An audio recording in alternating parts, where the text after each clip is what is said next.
This is a $5 bag of concrete, and this is about $400 in solid walnut. In this video, I'll show you how fine furniture pros design and build heirloom quality furniture, and how one dumb YouTuber ruins the whole thing right at the finish line. This is a story about craftsmanship, collaboration, and making something beautiful, even if it ends up next to my toilet inside my workshop. The game plan. This is the design my friend Asher and I came up with. It's based on this slick piece of furniture he designed and actually sells, and I asked if we could adapt it for a bathroom vanity. My requirements were simple. 1. I need a 36-inch cabinet with clean lines. B. I want it to look good, so walnut. Roman numeral 3. I want the counter and sink to be one integrated piece. But instead of a traditional basin, I want a ramp, and instead of a round drain, I want a linear slot because I have issues. So here's the plan. I'll build the concrete counter in my shop, Asher will build the cabinet in his shop, and instead of cheating with the countertop overhang to hide the imperfections like I would normally do, we're gonna go for a flush fit with one tight reveal, which means there's no room for error. I'm nervous about pulling it off because I've never been able to do it, especially since we're building each part in two completely different shops. But if we can nail it, I think it will look incredible. A few months ago, I came across the idea that explains something I've subconsciously felt for years as an artist, posting my work to Al Gore's internet, and it's called audience capture. Basically, when a creator slowly stops making what they want to make and starts making what they know will perform. And since YouTube pays you based on views, not subscribers, you can imagine audience capture happens a lot. The difference between my top performing video with a couple million views and one that barely gets seen? It's not the quality or the editing, it's whether the idea and the title and thumbnail appeal to the broadest possible audience. And if you think that sounds fun, audience capture has a tricky cousin, and their name is criticism capture. Criticism capture is when you create something and instead of just saying what you wanted to say, you start adding caveats, disclaimers, little hedges to preempt the negative comments. And the crazy thing is, the imaginary critic starts living rent-free in your head, acting like a director or executive producer during your creative process. Now, if you create for the joy of it, you can see how that quickly steals the joy from your work. Seth Godin, who's a brilliant author, famously turned off comments on his blog back in 2006 because of this. He said what used to be a 200-word blog post would become 1,500 words, not because he had more to say, but because he was trying to pre-respond to every potential criticism. Now, why am I telling you this? Because as an artist, I'm a delicate flower, and I want to pre-respond and apologize to all the professional concrete artisans out there. Technically, this is not the right way to make a concrete sink. And I've talked to people who know the chemistry, the plasticizers, the screened aggregate, PSI strength, all of it, and what they say sounds great. I just really don't understand it. I am basic, or mid as my kids would say, so I used 2 $5 bags of Quikrete from Home Depot, threw in some extra Portland cement because someone on Reddit said it makes the mix stickier, and called it good. I do like the idea of water reducers, but the bottle I bought 8 years ago is probably expired and I didn't want to risk it, so I found something similar called Flow Control at Home Depot that claims to do the same thing.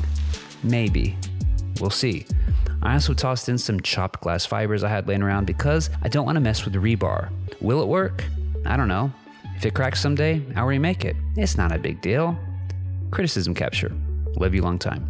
The idea that you can take a powder, add water, and create something both beautiful and functional, something you use every day, is so cool. And if you're wondering how much this cost, my total out-of-pocket for the sink and integrated counter was $41.67. And $17 of that was a giant bag of Portland cement that I barely used. I already had melamine scraps, silicone, and the reusable sink mold from past projects, so I'm not including that here.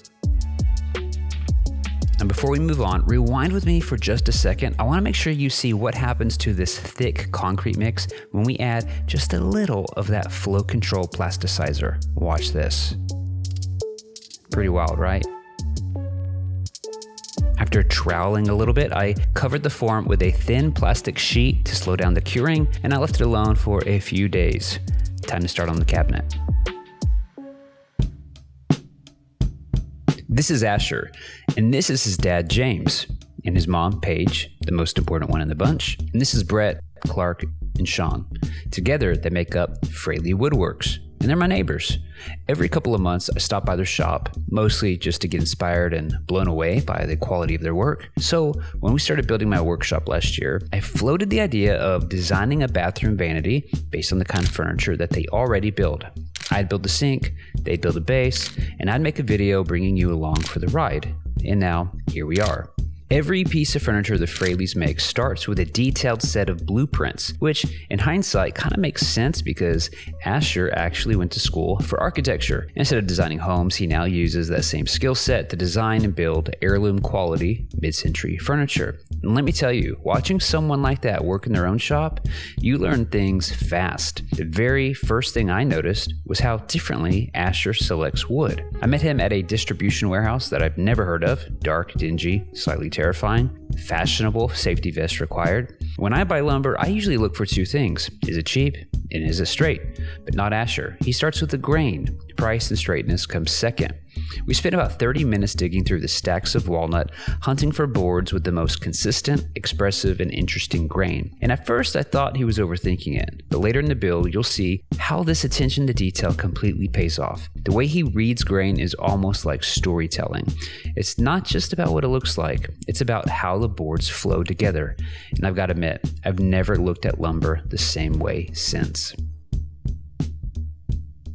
After planing the walnut to a very precise thickness, we wiped on some mineral spirits to preview the grain and color. Asher graded and banked each board, then started laying out the pieces he'd need for the side panels.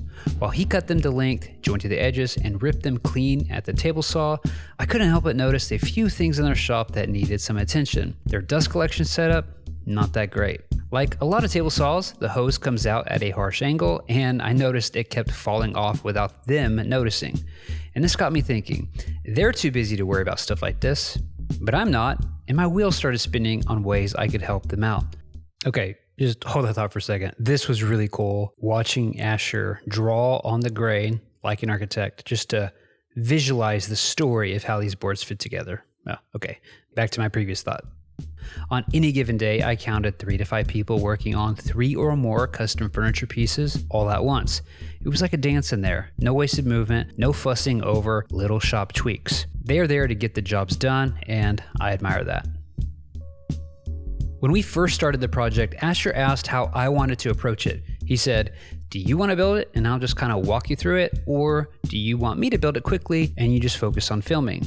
And while I would have loved to build this thing myself, I knew it would take me probably 10 times longer than Asher because I'd be stopping every 3 minutes to change the camera angle and it would cost them more time and opportunity cost. So I asked him to take the lead. It's his design anyway, and he knows it inside and out. That freed me up to focus on the shots. And here's a little fun fact. I captured over 600 different video clips during this build just to show you different angles, perspectives, and to keep it visually interesting for you. But I'm not gonna lie, it was really hard to just sit there and watch someone else do all the woodworking. So when Asher wasn't looking, I snuck over to the drum sander and took over for a little while just to get my hands on something. And like a good boy, I used calipers to make sure the material was exactly the thickness the architect called for, something I've never done. While the side panels are solid walnut, Asher used walnut veneered plywood for the back. But he's got this cool trick. He edge glues a strip of solid walnut across the top so you'd never see the plywood layers. Yeah.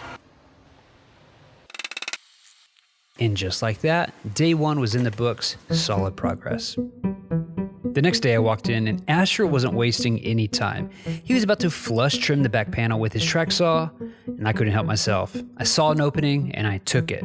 Now, if you're new here, I'll let you in on that inside joke. I got my start on YouTube reviewing track saws and designing accessories for them, and that's the main way I earned a living. I personally bought 22 different track saws, not one of them was sponsored. So yeah, I accidentally became one of the internet's foremost track saw nerds, which is a very weird thing to say out loud. And if you knew that little bit of trivia, that clip might have been funny, but probably not. What you see here is the beginning of the louvered doors, and I think they might be my favorite part of this entire project. 1, because I've never had louvered doors before, and B, because when I first saw them, I had no idea how they were made so precisely. Well, now I do, and I'm going to show you. But first, this is hilarious. I went to get a drink of water, and I came back to halted production. Asher didn't like the friction on the planer bed, so he pulled out what's left of his expensive, discontinued Johnson's Paste Wax collection to fix it. I used to buy these cans for $7. This is how much he paid on eBay. Dude, you know they don't even make this anymore. I know, I had to get that off of eBay. How much do you pay? $75. No! 75 bucks? But it makes me feel like a real woodworker. So, dude, you know, just spending your money on what you love. If you're not a real woodworker, I'm screwed. Seeing him do that gave me another idea. I'm gonna try to hook him up with a newer, modern product so he doesn't have to spend 10x the price on eBay. Now, back to the doors. The first step to perfect half-lap joints: wear gloves at the table saw. Asher is blissfully unaware of criticism capture. When I gave him a jab for using gloves at the saw, he said, and I quote, "I like using gloves, and it's not my comment section." So I've officially nicknamed him Gloves, and that's what I'll call him for the rest of this video. All jokes aside, the real secret to clean half-lap joints: make your jig out of walnut. It's an embarrassment of riches. Gloves likes to flex. I tossed the offcuts into the scrap bin thinking that'd be helpful, but James grabbed them and showed me how they use them to glue up the door frames. These benches are cool. The overhangs are perfect for the clamps to go over them. And if you think that was intentional, it wasn't. Total happy accident, but a brilliant one, and I kind of want to make some of these. Now, if you were thinking, isn't 3/4 inch walnut a little thin for a solid cabinet? You're right, especially at the corners. And that's why Gloves dominoes thicker edge pieces onto the panels. It gives the illusion of a heftier build without wasting material, weight, or money. Now, to sneak up on the fit, they use pre-sanded domino tenons that slip easily in for dry fitting so they can dial things in. It's a nice little trick. Gloves also left the top edge of the panel 1/16 of an inch proud, a shadow line detail that'll make the countertop look like it's floating. It's subtle, but it's a very nice detail. And I'm not being YouTube dramatic here. Out of all of the parts of this build that make me the most nervous, it's this part, because now the Fraileys need to hit their measurements dead on, which they can, but I have to have made the concrete counter square and perfectly flat on the bottom, which, if you've ever made a mold, that's harder than it sounds because some of the supports I had to use. This is the first time we've seen the sides, back, and doors together to get a glimpse of how the piece will look. Pretty cool. I measured the distance between my bathroom wall and the sink drain about 24 times. Gloves came up with the perfect hole size we'd need in the back of the cabinet for clearance, but neither of us had a hole saw that was that exact, and it was some weird non-standard diameter with our tolerances built in so we could get a nice, snug fit. So Gloves pulled out the ace in his sleeve, the Shaper Origin, which is basically a handheld CNC. You use this shaper tape to define the workspace in front of where you want to cut, and the Origin reads that pattern to track its position in real space. Where it differs from a traditional CNC is that you can design directly on the tool, which is exactly what Gloves did. I've seen people use this for inlays and joinery, but never for precision cabinet holes in a weird spot. It's kind of like having the world's nicest drill press, if you ask me. Now, I want to pre-respond to all the criticism here. I don't know what happened to the Gloves, and I don't know about you, but it was very uncomfortable for me to watch Gloves work barehanded. All right, there they are. Okay, we're fine. Here's an actual pro tip. If you're working with hardwood and you want to avoid glue stains in hard to sand areas, spray lacquer on the area first. It dries quickly, repels glue, and sands off clean. That's what we did. This front piece we're gluing in also has that same 16th inch reveal. In theory, it should support the front edge of the counter just right. This was also the moment that I tripped and accidentally called Gloves a monster for over-applying the glue on his side of the cabinet. But then he did something awesome and totally redeemed himself. We picked two boards with a nice grain pattern, and Gloves was super careful to rip them at the saw that won't cut hot dogs without losing the order, and we made sure to label them with a marker on the bottom just in case. Off camera, they used their Onefinity CNC to cut dado grooves into the top and bottom of the doors, and then Paige and I took turns planing each louver down until we had the perfect Goldilocks fit for the width. Paige is the detail-oriented one in the bunch, a fantastic painter and artist, and I say this with 1000% respect. She's a perfectionist in the best way possible. Now pause it here. Look at that grain continuity. So good. Then the funniest thing happened. James was about to cross-cut the tops and bottoms of the doors on the slider at the table saw, and I humbly squeaked, "Hey, why don't you guys use the humble track saw?" James wasn't so sure, so I grabbed a blue rail square to check 90, hooked up their saw, and showed him how I'd approach it, and here's how they reacted. That's not bad. Better than the table saw. Can you just say that Drew's right?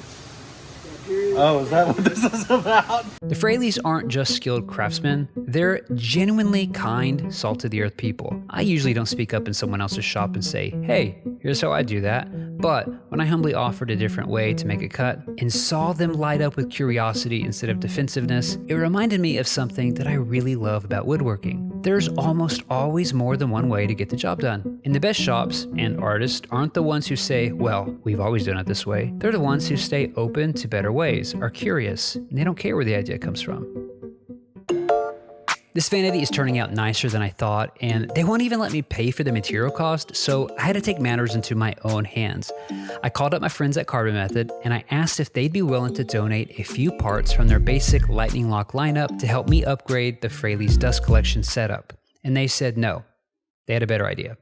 A week later, this giant box showed up, packed with something better than I asked for. I was hoping for a few basic lightning lock connectors, which they did send, but after seeing all the 90-degree bends in the Frailey shop, they also included some prototypes they've been cooking up behind the scenes, which are really cool. They call them the Flow Comp 90. Now, if you've ever run ductwork, you've probably been warned not to use a 90-degree elbow because it kills airflow, which is true. But there are some instances when you just can't avoid it, and for that, you want this. They've been able to manipulate the internal geometry to actually increase air velocity and suction instead of restricting it. I tossed one to James and he immediately slapped one on the planer, and not only did it improve performance, it also stopped the boards from crashing into the hose. Remember that hose on the saw stop that kept falling off? They sent a prototype with a magnetic face that snaps right onto the table saw cabinet. Same internal flow compensation, just with a clean, secure mount with no more slipping. And I think these work for other table saws as well. They also threw in a clever little hose in called the Snorkel. It's designed for surface cleanup and tight corners, and the magnets on the side catch stray nails and screws while you sweep, which is pretty smart. We added lightning lock connectors to a few other drops, and now the Fraileys can vacuum all four corners of their 30x60 shop with their main dust collector. I've never seen a retired man so excited to vacuum in my life. James was so happy, he looked like a Dallas Cowboys fan who just found out Jerry finally fired the GM. And to save gloves from bidding on half-used cans of discontinued Johnson's Paste Wax, they also sent over their carbon coat line to keep their cast iron tops slick and rust-free. There are a lot of magnetic dust connectors out there on the market, but in my opinion, these are the best designed ones and they look cool too.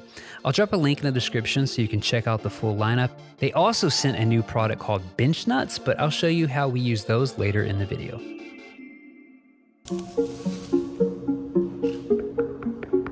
We were making really good progress on the Walnut cabinet, but I was still very nervous about whether the concrete counter I made actually matched the measurements we were aiming for. So I headed back to the shop to face reality and demold the counter and sink. If you look closely here, you'll notice the bottom of the sink mold isn't completely full. I ran out of concrete. I vaguely remember using two 60-pound bags the last time I made one of these 7 years ago, but it turns out I'd actually used 80-pound bags back then, so I was a little short, and I didn't realize it till it was too late. But the good news is there's plenty of support, and it's just cosmetic, and no one will see it since it's the bottom. The downside of using basic concrete like this is that you end up with a lot of big holes that need to be filled. As you can see, there's more than I'd hoped for. Since starting this project, I got some higher-end concrete called Ultracast from Fishtone. It's supposed to produce no pinholes and need almost no post-processing. It's what I'd use if I was doing this for a high-paying client. I planned on making a second sink with that mix to show a side-by-side comparison in this video, but I ran out of time.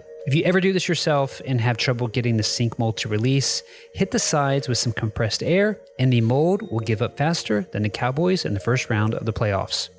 Here I'm mixing Portland cement and water to make a slurry filler, aiming for the consistency of Peter Pan peanut butter. Peter Pan. Is there even another brand worth buying? I should have wet the concrete surface first though, because it sucked the moisture right out of the slurry coat and I fought it the entire time. The sink mold box that sat on top of the counter mold caused some uneven slumping, which meant the perimeter needed to be ground perfectly flat. Now, when I was starting my woodworking journey, I'd go to Harbor Freight just to walk the aisles, look at the tools, and dream up endless possibilities, sometimes without buying a thing.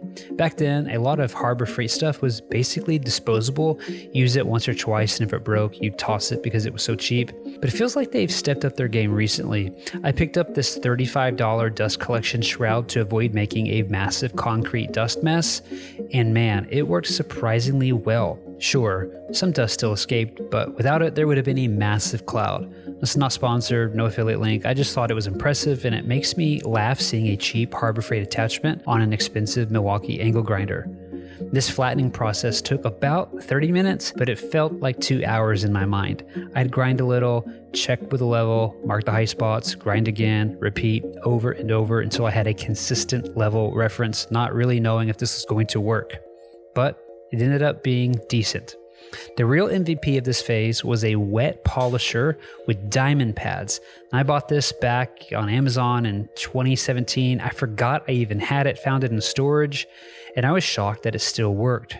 But as you'll see, being able to wet polish from 100 grit all the way up to 3000 grit makes even basic concrete look amazing. And I love the final color. It's exactly what I was aiming for. It matches the shop perfectly, and my uniform, and my truck. Man, I think I might have a thing for the color charcoal. Not sure what that's all about. I asked the Fraileys to make a sample board with the same shadow reveal detail that the cabinet has so I could test the sink fit. And I gotta say, fingers crossed, I think it's gonna work.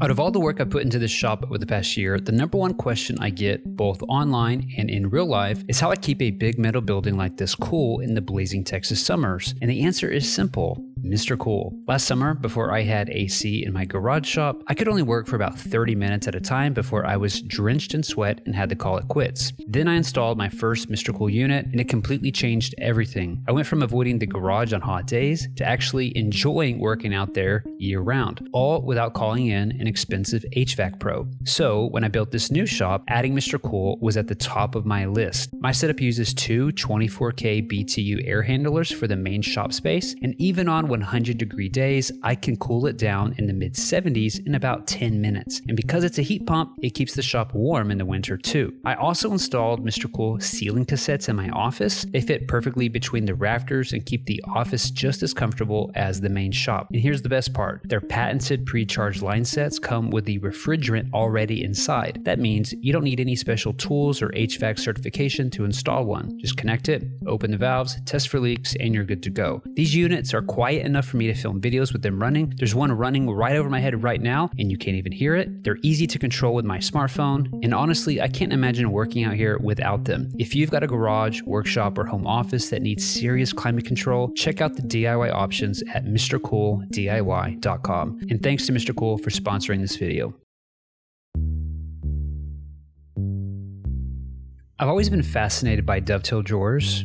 They're one of those woodworking details that instantly tells you someone cared enough to do this right. But I've never actually made a drawer with dovetails before. Usually I just pocket screw that stuff together and slap on a false front so Karen won't know the difference. The Fraileys have cut dovetails in a variety of ways over the years, but recently they've been using the Shaper Origin for this type of joinery. There's a really cool and free website that I'm convinced Justin Bieber must have made that helps you lay out everything and generates the wizardry code needed for the Origin to do its thing. At first, I was surprised they'd use the Origin for dovetails, but when I thought about it, it made perfect sense. Since they build everything from their own detailed blueprints, each piece ends up very close to the same dimensions. That means they can program the joinery once and get consistent, repeatable results across every furniture run. It also allows multiple operators to pick up the Origin and produce the same quality. No special dovetail jig skills are required. It was one of those moments that opened my eyes to how a true pro integrates a tool like this into daily production, not as a gimmick, but as a smart, efficient workflow. The cool thing is once Clark set it up, even a guy like me could jump in without having done any of that work and cut dovetails. Since the louver doors kind of get in the way of the drawer, Gloves made some thick spacer blocks off camera so the drawer would clear the doors when pulled out. And in a move that can only be described as a flex, Gloves used his lamello with special clips to attach the drawer box with glue. When I poked fun at him for this, he gave me a complicated explanation about how the clips keep the pieces from sliding around once the glue is applied, and honestly, as much as I hate to admit it, it was pretty cool to see this in person. Here's the test fit with the undermount slides, and the vibe you get is you can't buy this at IKEA. I've seen them use this simple handle design on other pieces, and I specifically asked them to do it here. It's a hidden recessed handle, kind of a surprise for your hands when you reach for the drawer. Brett used a massive router bit to hog out most of the material and then cleaned up the ends with a chisel. It's a simple idea, but when executed cleanly, it brings this subtle spark of joy every time you grab and open the drawer. Leg day.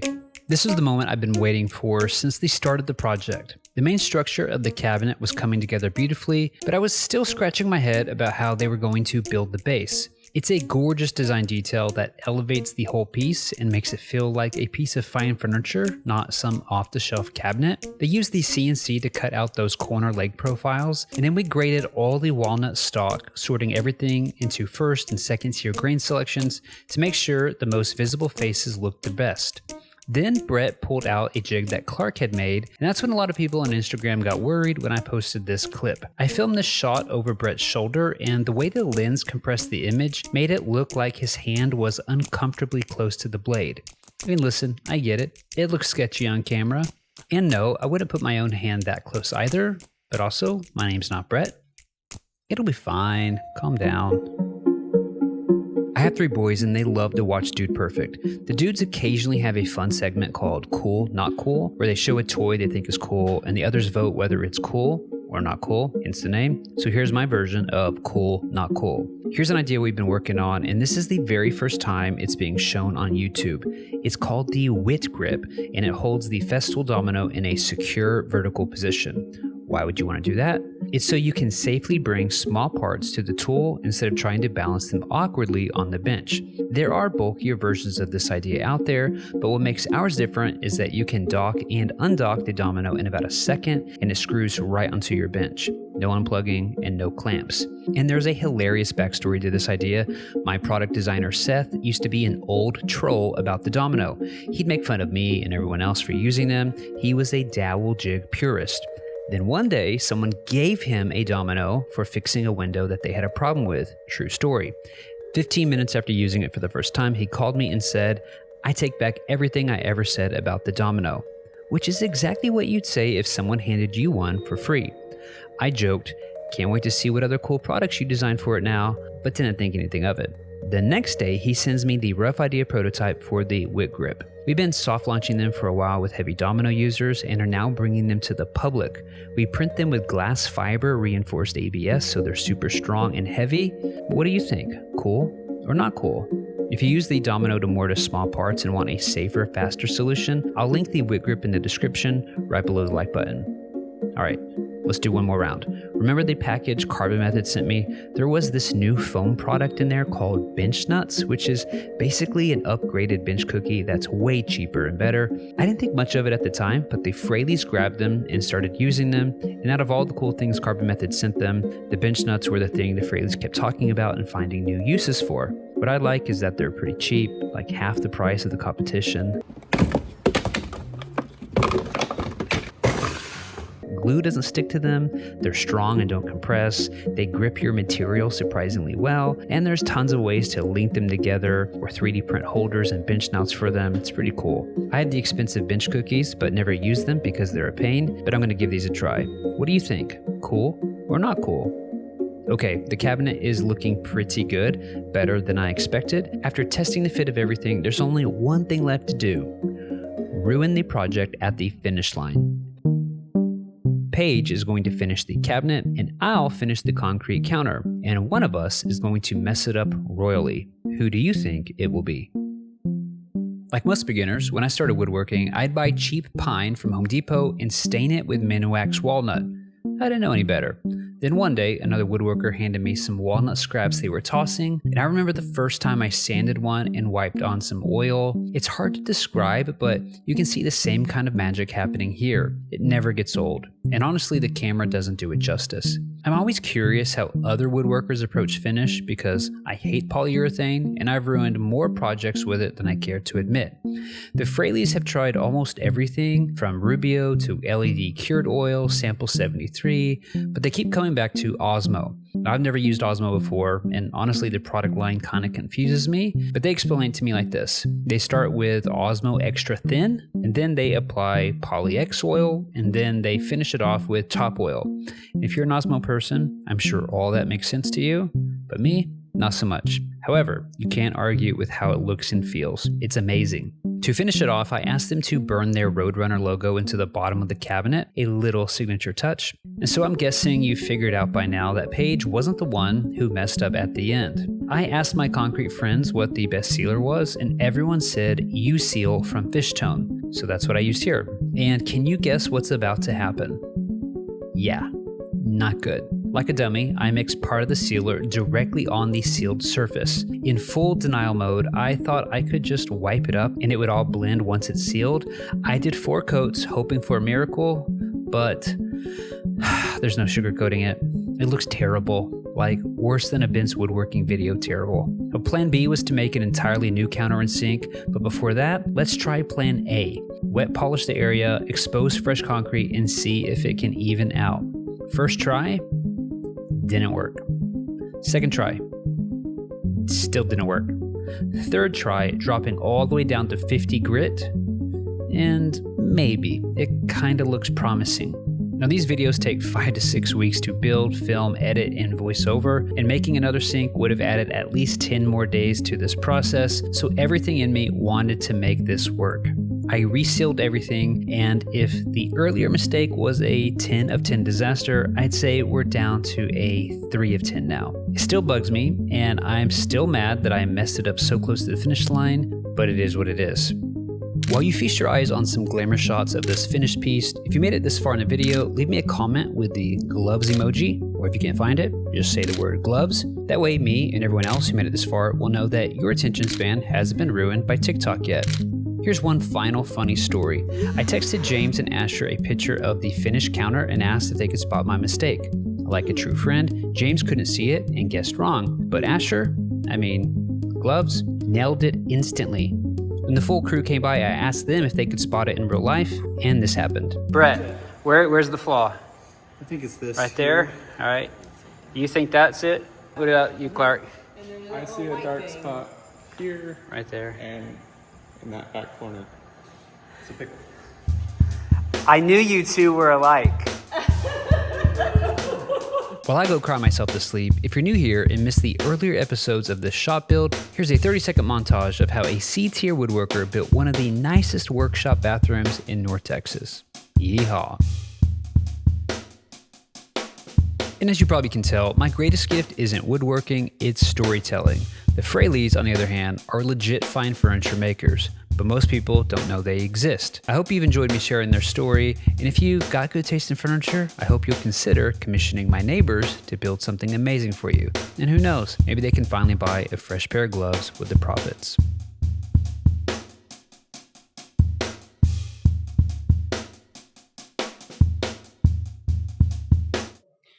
Okay, I know this is silly, but as a dude, I've always wanted a urinal, and I never understood why residential homes don't have urinals, only restaurants or commercial places. So when we built the shop, I asked how much would it cost to put a urinal in? And turns out just a few $100. It wasn't that expensive. My product designer designed a model to 3D print your own urinal cakes. It was just a joke until we found this company that actually sells filament with borax and chlorine compounds so that you can, I'm not joking, 3D print your own custom urinal cake medallions.